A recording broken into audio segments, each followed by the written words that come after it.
ça va diminuer d'au moins 15%. Le prix des maisons va baisser de 6 à 10%.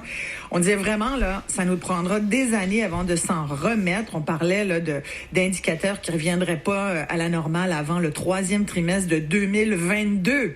Donc ça, c'est comme dans 2 ans, imaginez. C'est pas ça du tout qu'on voit. En tout cas, c'est pas ça qu'on annonce ce matin. Je trouvais que c'était intéressant d'en parler avec des spécialistes en immobilier. Chantal Tardif est avec nous. Elle est courtière immobilier pour le groupe Tardif, affilié à Sotheby's International au Québec. Martin Provencher est auteur, conférencier, investisseur en immobilier. Bonjour à tous les deux. Bonjour. Bonjour, Mme Maréchal. Chantal, vous êtes, vous, dans la région des Laurentides. Comment ça s'est passé cet été, les ventes? Je suis sur le bord du burn-out. C'est vrai?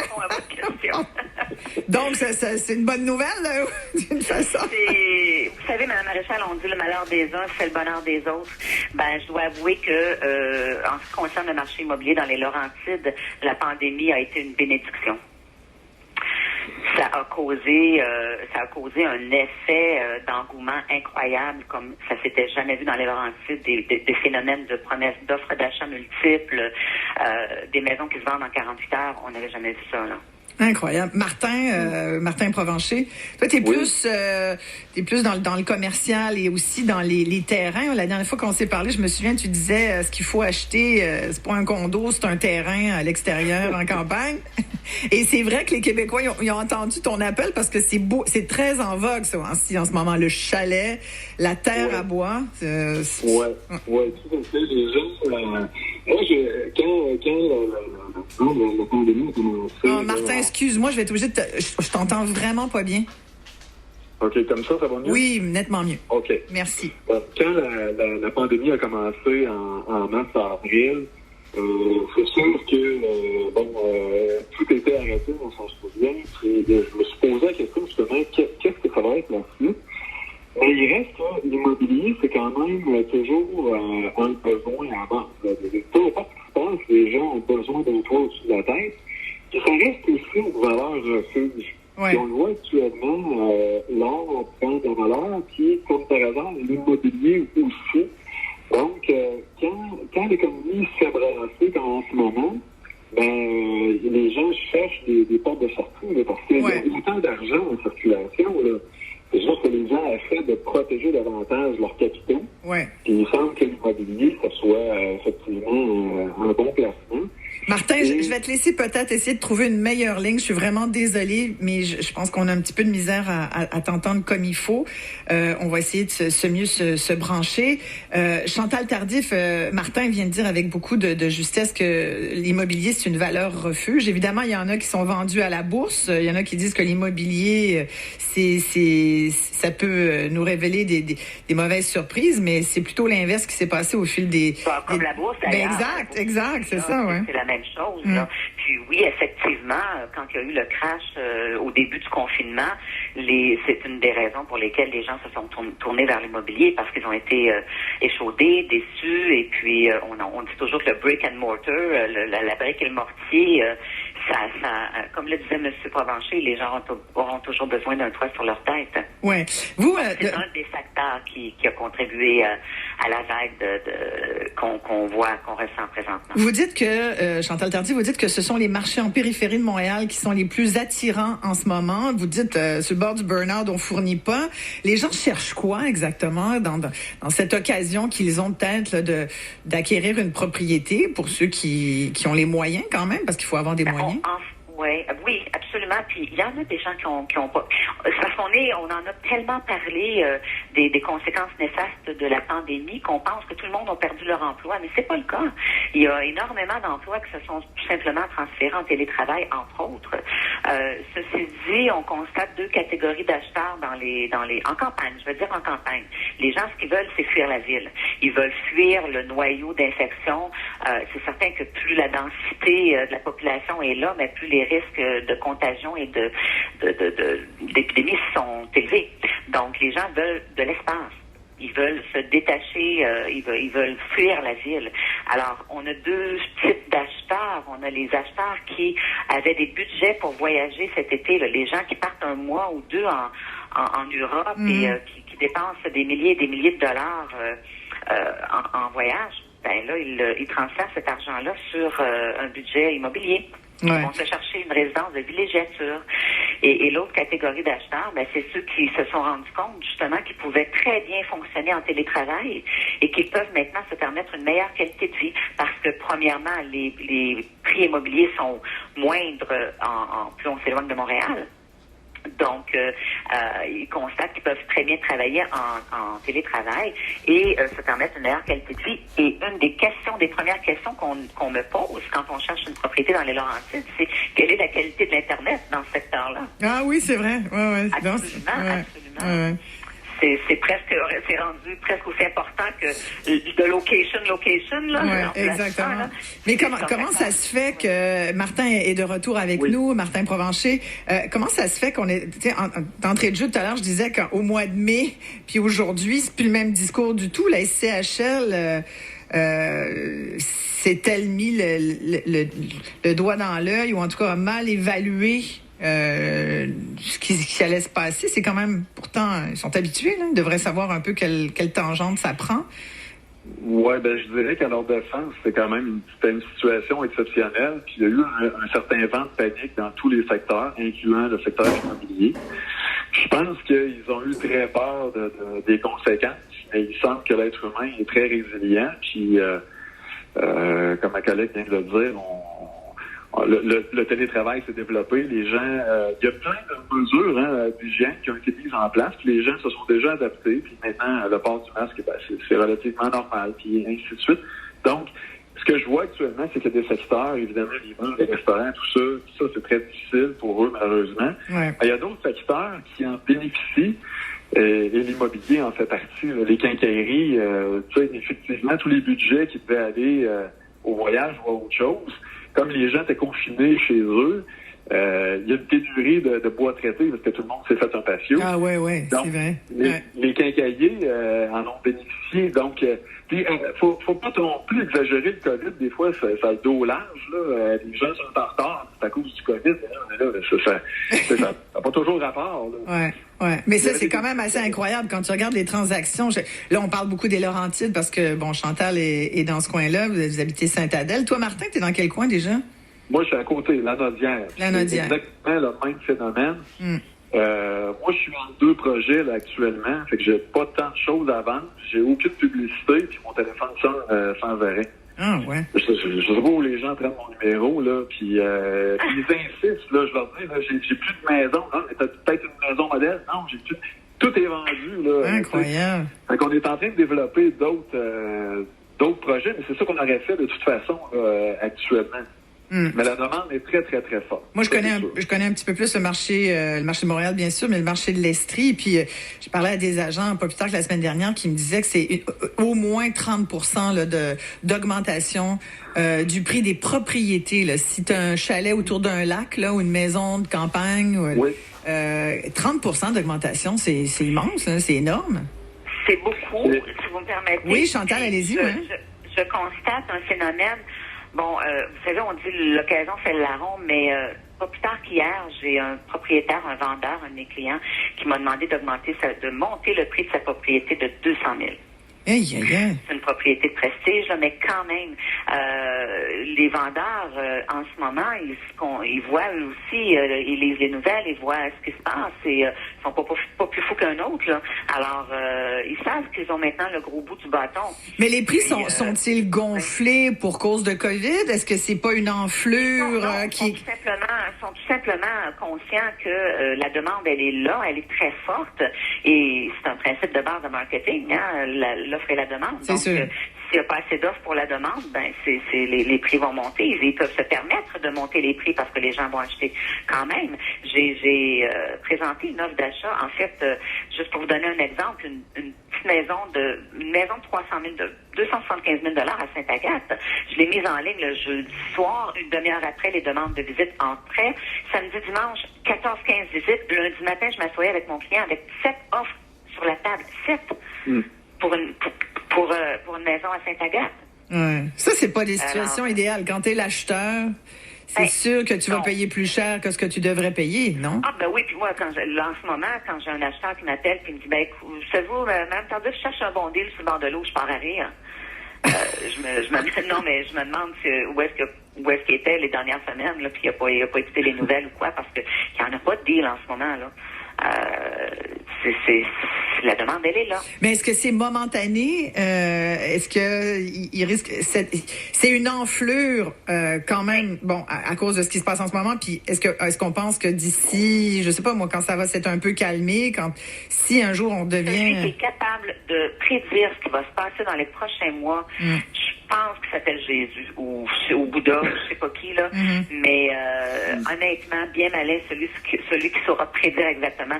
Écoutez, vous avez vu l'article dans la presse, là, les grands bons de la finance immobilière se perdent en conjoncture et annoncent quelque chose. Mais les banques, moi j'ai parlé à plusieurs banquiers au printemps, même cet été, puis les banques le disent, faut faire attention, puis elles ont resserré leurs règles de crédit aussi. C'est pas simple aujourd'hui d'acheter quand même, là. Dans l'article de la presse, on dit les prêteurs offrent des hypothèques à moins de 2% sur 5 ans. C'est sur Internet sans doute, là, mais si tu vas à ta banque, t'auras pas du 1,7, là. Non, c'est sûr.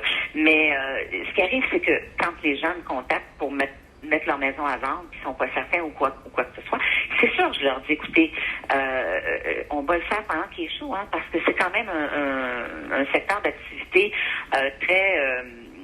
pas instable, mais on sait jamais ce qui nous pend au bout du nez. Puis, il y a personne qui peut prédire. Est-ce qu'il va y avoir une deuxième vague? Les gens vont retourner en confinement? Il va y avoir plus de pertes d'emploi?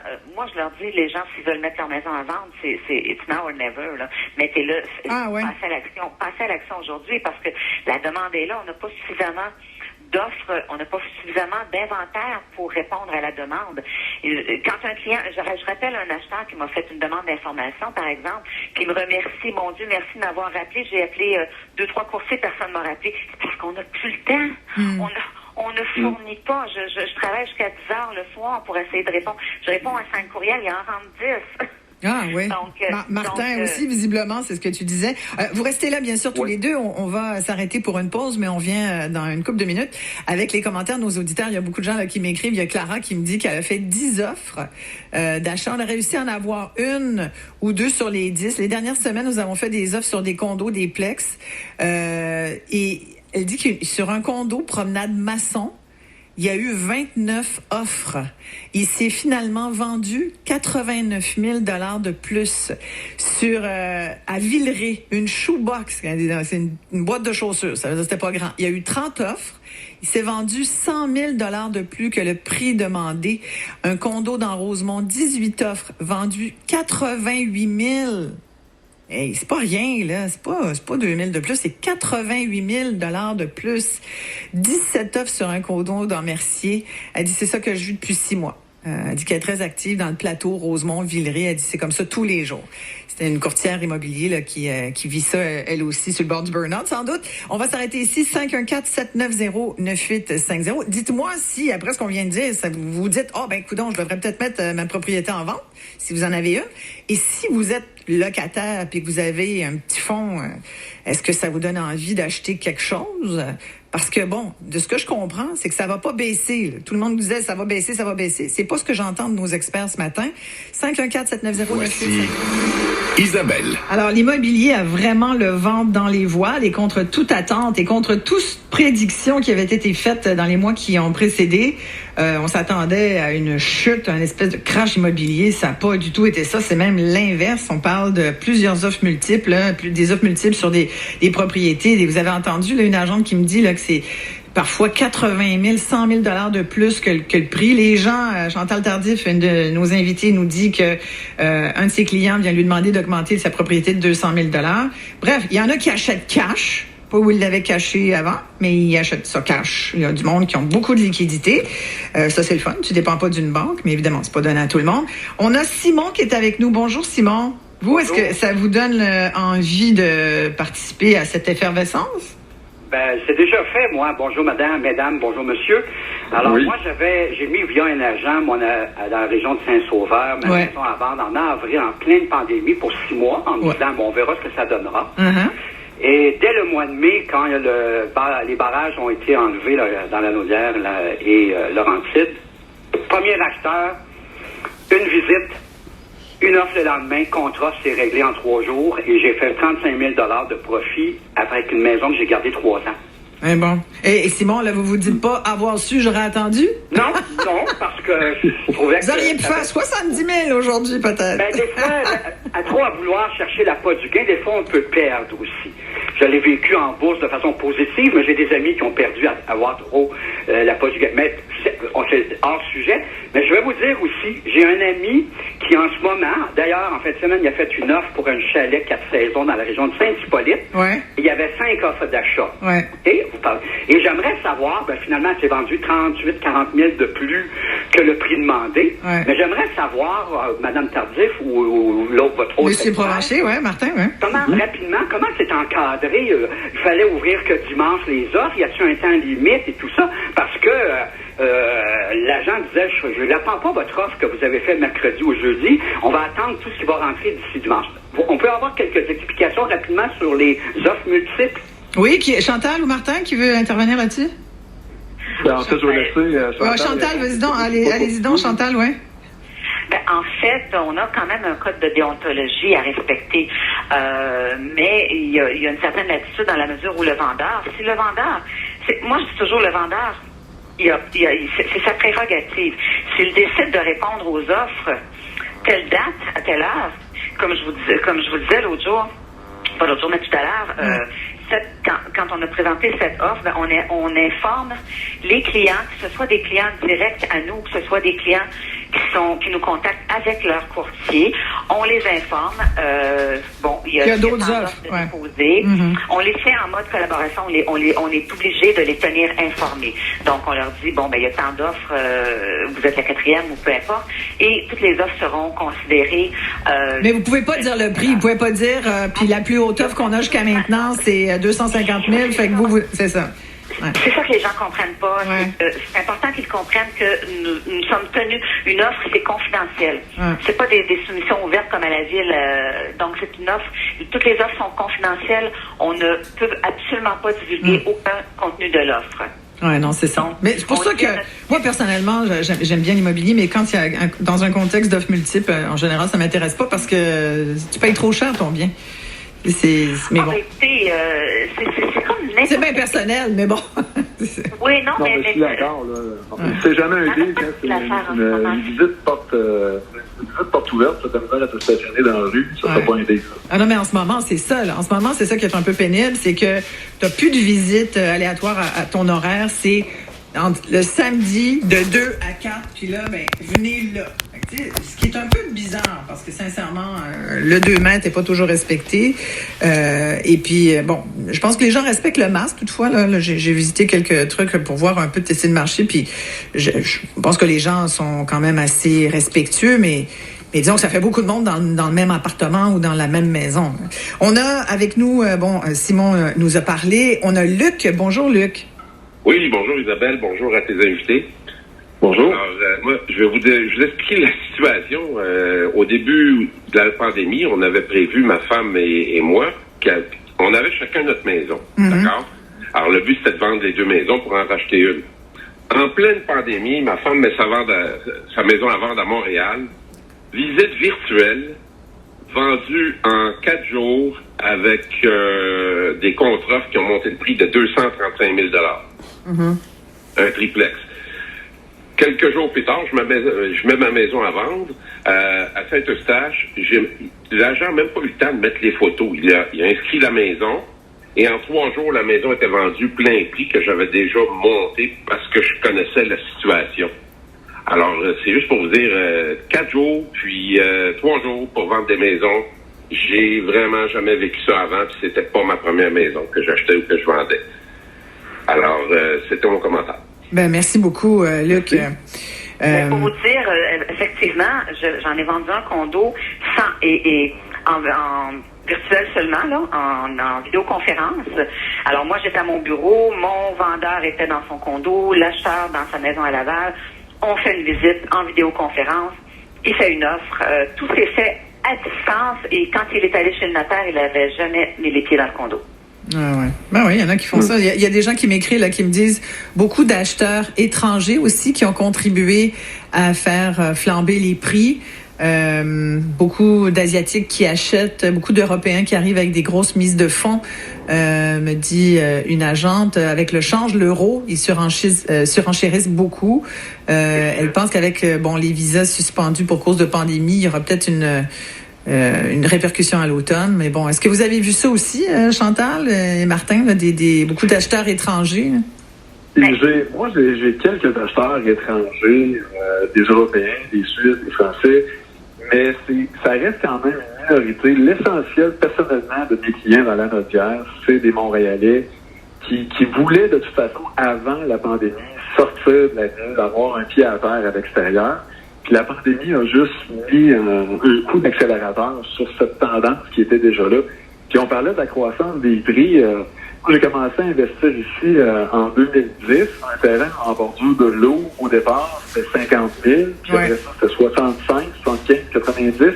Les derniers, l'année passée, c'était 126 000. Les prix étaient déjà en croissance. Mm-hmm. Donc, c'est pour ça que moi, je pense pas qu'il va y avoir de retour en arrière, parce que c'est difficile de créer des nouveaux terrains actuellement. En raison de la réglementation au niveau du Fonds d'environnement, des MRC, tout ça. C'est des plans d'eau à proximité, il y en a plus. Même. Alors, comme on ne peut pas en créer, c'est le déséquilibre de l'offre et la demande. L'offre est vraiment minime, puis la demande est continuellement en croissance. Puis on parlait de l'immobilier, c'est beaucoup de la démographie, mais l'année passée, le Québec était un solde positif de plus de 83 000 personnes, si je me souviens bien. Donc, ça fait déjà beaucoup de monde à loger un peu partout. Puis c'est ça qui contribuait déjà à la croissance des valeurs. Alors, je pense pas qu'il va y avoir moins de monde, puis pandémie ou non, je pense que les prix vont continuer de grimper. Peut-être pas aussi rapidement que ce qu'on vient de connaître, là. Ouais. Mais il y a pourtant, il y a des gens là qui suivent beaucoup l'immobilier puis qui m'écrivent, qui me disent non, vous allez voir, ça va baisser. Comme je vous disais, un maréchal bien malin, celui qui peut dire ce qui va se passer. Exact, c'est ça. Qui aurait pensé dans le temps des fêtes qu'on s'amusait, qu'on festoyait, qu'on se retrouverait en mode de confinement comme ça? Personne ne pouvait dire ce qui se passerait comme ça. Donc, au niveau de l'immobilier, encore une fois, je dis à mes clients, vendez, là, c'est le temps. On ne sait pas si ça va être bon encore dans 3 mois, dans 6 mois. Là, on ne sait pas ce qui va se passer. Non, effectivement. Il y a des gens qui me disent aussi, c'est bien beau vendre, mais pour aller où, après, et à quel prix? C'est ça aussi. La surenchère, tu sais, tu peux faire un petit coup d'argent sur ta maison, mais la personne de qui tu vas acheter risque de faire aussi la même chose. Donc, c'est pas toujours évident de trouver... En fait, ça change à quelque part pour réacheter. Que les prix soient élevés, qu'ils soient pas élevés, ça change pas grand-chose parce qu'on change 4,30 sous pour $1. Ouais. On va vendre plus cher, mais on va aussi payer plus cher à l'achat. Ceux qui font vraiment... Martin, je pense que ça contribue actuellement au fait qu'il y a moins de propriétés qui arrivent disponibles. Il y a moins d'inscriptions qui rentrent actuellement que le nombre d'acheteurs qui se pointent pour, eux, concrétiser leur transaction. Probablement qu'il y a des vendeurs qui retardent parce qu'ils se disent, les prix n'arrêtent pas de monter, puis de 2, ils savent très bien qu'après ça, ils vont vivre le même problème parce que là, ils vont passer de vendeurs à acheteurs à leur tour. Mm-hmm. Donc, j'ai l'impression qu'il y en a qui retardent aussi là, la mise en marché de leur propriété. Oui, on va s'arrêter ici. On vient tout de suite après 514-790-9850 pour participer à notre discussion. On s'interroge sur les prix de l'immobilier, qui a le vent dans les voiles. Est-ce que ça vous donne envie de vendre ce que vous aviez, d'acheter autre chose ou de devenir propriétaire pour la première fois? Si vous avez un petit coussin qui vous permet là, de mettre la mise de fond. De l'extérieur, vous pouvez nous joindre en faisant le 1-866. Isabelle. On parle d'immobilier et les prix sont vraiment incroyables et c'est tout à fait l'inverse de ce qu'on avait prévu ce printemps où on pensait vraiment que ça allait piquer du nez. Au contraire, l'immobilier a le vent dans les voiles. global, prenez à peu près toutes les régions du Québec, ça a augmenté un peu partout. Évidemment, dans les grands centres comme Montréal, comme Québec, dans la région aussi d'Ottawa, ça a augmenté vraiment beaucoup. On parle de 14 à 18% d'augmentation. Là où il y a des plans d'eau, mais c'est aussi la folie pour s'acheter une maison de campagne, une maison sur le bord de l'eau, un petit chalet dans le bois. Les gens aussi qui veulent louer. Il y a également un article aujourd'hui dans le Journal de Montréal où on parle de l'engouement pour les chalets, les gens là, qui savent plus où aller finalement pour sortir de la ville, sortir de chez eux, puis avoir l'air d'être un peu en vacances. Fait que tout ça, ça a contribué à ce que le prix de cette valeur refuge augmente. Manon est avec nous. Bonjour Manon. Bonjour. Vous en pensez quoi de tout ça? Vous, ça vous donne envie de bouger dans l'immobilier? Ben moi, j'ai déjà un condo à vendre. Et puis, ça fait presque 2 mois qu'il est à vendre. Je suis dans la région de Montréal, dans Notre-Dame-de-Grâce. Ouais. Et c'est vraiment difficile pour nous pour vendre. Je ne sais pas pourquoi. Notre condo a 8 ans, alors il est pratiquement neuf. Et puis, c'est un grand condo avec 3 chambres à coucher, 2 salles de bain, etc. Puis, on n'est pas capable de le vendre. Ça fait 2 fois qu'on baisse le prix. On a quelques visiteurs. Très peu. Uh-huh. Et puis, je sais pas, est-ce qu'on est une exception? Parce que qu'est-ce que j'entends ce matin à l'émission, c'est que ça se vend sur enchère. Que notre agent d'immeuble nous a dit que oui, ça se vendait en surenchère, etc. Mais il est à combien, votre condo, pour combien de pieds carrés? Il y a 1800 pieds carrés et il est à 799 000. Mm-hmm. On l'a baissé de 100 000 jusqu'à date. Okay. Et puis, les acheteurs, est-ce que c'est le range de prix qui est trop cher? Mais c'est ça que ça vaut. On ne sait pas. Ouais. C'est intéressant parce que après il y a aussi les braquettes de prix. Hein. À partir d'un certain prix, peut-être Chantal Tardif peut intervenir là-dessus. Vous êtes chez le groupe Tardif chez Sotheby's. Vous êtes habitué. Je suis allée sur votre plateforme, puis évidemment il y a des maisons à 2-3 millions.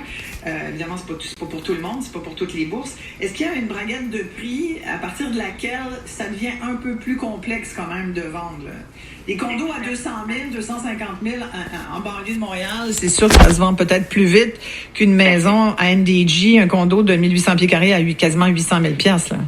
C'est carrément le phénomène de l'entonnoir. Plus on monte dans la gamme de prix, moins on s'adresse, moins on a d'acheteurs potentiels. Mm-hmm. Les gens qui font, si on regarde les revenus discrétionnaires, les gens qui font 100 000 $ et plus par année, c'est un faible pourcentage de la population. Donc, tout à fait, là, dès qu'on passe le cap des 500 000, on s'adresse à moins d'acheteurs potentiels.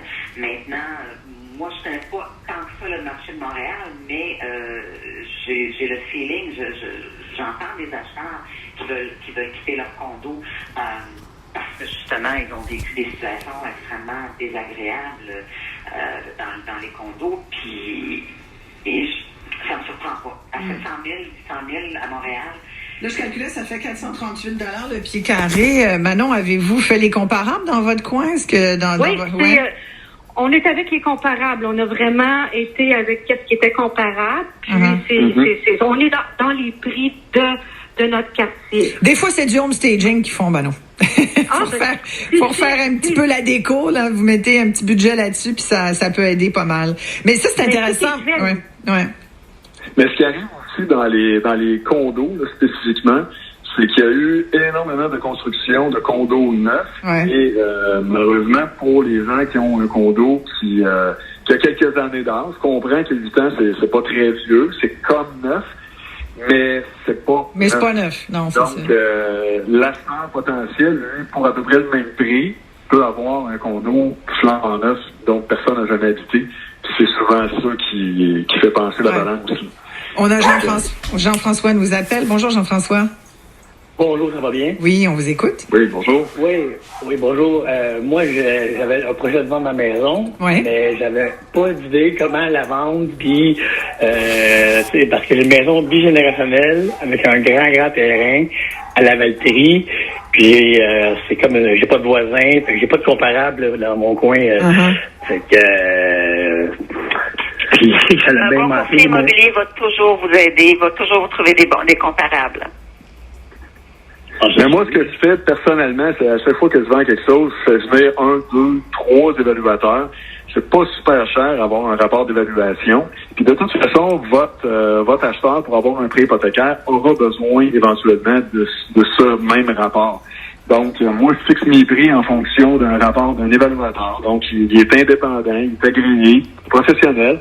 Puis quand les acheteurs me posent la question pourquoi ce prix-là, ben c'est parce que j'ai un rapport qui m'indique que c'est ça que ça vaut. Puis voici le rapport pour aller chercher ton hypothèque. Donc, moi, c'est la démarche que je vous suggère également. Mais l'évaluateur, il va y aller dans le vrai coup, là, dans le fond. Là, depuis tantôt, vous dites que les prix ont augmenté. Oui, que lui, l'évaluateur, il jouera pas avec ça, lui, là. Il va y aller vraiment avec l'évaluateur.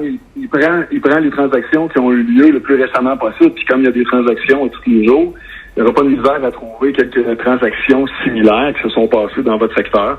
Puis il va vous arriver avec un prix qui est dans le marché actuel. Mais on peut aussi le faire nous-mêmes. Je pense ça prend pas la tête à Papineau pour aller sur les sites puis essayer de voir qu'est-ce qui a été vendu, combien ça s'est vendu. C'est public, ces informations-là aussi. Donc, t'as moyen de les trouver, les comparables, puis de voir. Puis après, il y a c'est sûr qu'il faut magasiner son agent aussi, là. Son agent immobilier. C'est certain qu'un courtier, l'évaluateur et le courtier immobilier, faut pas oublier qu'ils ont accès aux mêmes informations. Oui, exactement. Il y a un comptable qui m'écrit, un CPA, qui me dit la seule cause des achats impulsifs en immobilier en ce moment, c'est uniquement à cause de la baisse du taux d'escompte. Les gens appréhendent une hausse prochaine quand la COVID-19 sera derrière nous. Est-ce que vous êtes d'accord avec ça, Martin Provencher? Non, moi, je pense que les taux d'intérêt vont rester bas encore 2 ans, si c'est pas 3. Tout simplement parce que les gouvernements sont vraiment surendettés, donc ils vont faire énormément d'efforts pour faire en sorte que les banques centrales de chacun des pays va maintenir les taux le plus bas possible, parce que sinon, il va y avoir énormément d'inflation. Ça va créer d'autres problèmes. Qu'est-ce qu'il faut acheter là pour ceux qui nous écoutent et qui auraient envie de se lancer? Quel marché faut regarder là, pour essayer d'aller faire un peu de profit à terme? Vous voulez dire pour les acheteurs? Oui, pour les acheteurs. Oui. Ben, ça dépend du type d'investissement que les gens vont faire. Tu sais, moi, j'ai des clients qui achètent du terrain comme investissement pour se diversifier, parce qu'un terrain, il n'y a pas de trouble qui vient avec ça. Il y en a d'autres qui veulent être plus dans l'action. Bon, ben, ils mettent une résidence secondaire puis ils font de la location à court terme. Ben, c'est sûr que là, ça va être beaucoup plus profitable, mais il faut s'en occuper. Donc, faut faire un bon mariage, parce qu'à la fin, l'immobilier, ça reste quand même tout le temps du long terme. Puis comme je le dis souvent, il y a des frais pour faire la transaction, puis il y a des frais pour la défaire si on change d'idée puis qu'on revend. Donc, idéalement, il faut acheter quelque chose qui nous convient, puis qu'on va être confortable, puis qu'on va pouvoir le garder le plus longtemps possible. Chantal, allez-y, Chantal Tardif. En fait, il faut regarder ses besoins en premier lieu. On fait pas, on n'achète pas d'immobilier parce que tout le monde en achète. Ouais. Il faut vraiment. On parlait comme investisseur. Oui, comme investissement. Si on est juste propriétaire occupant, ben là c'est une autre histoire, parce que là on regarde effectivement nos besoins d'habitation. Mais si on veut se diversifier, si on veut investir, ben là, il faut acheter quelque chose avec lequel on est confortable, qu'on va pouvoir conserver le plus longtemps possible.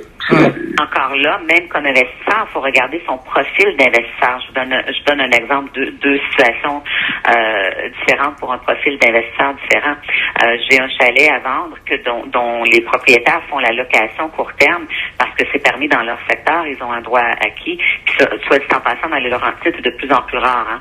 Les municipalités qui permettent le style Airbnb, pour ne pas le nommer, là, c'est de plus en plus rare. Donc, j'ai ce chalet-là qui, ça fait quelques années, dont les propriétaires en tirent d'excellents revenus, mais ils travaillent pour. Ils vont faire leur publicité, ils vont négocier avec les clients, ils vont nettoyer, tout ça, entretenir la maison.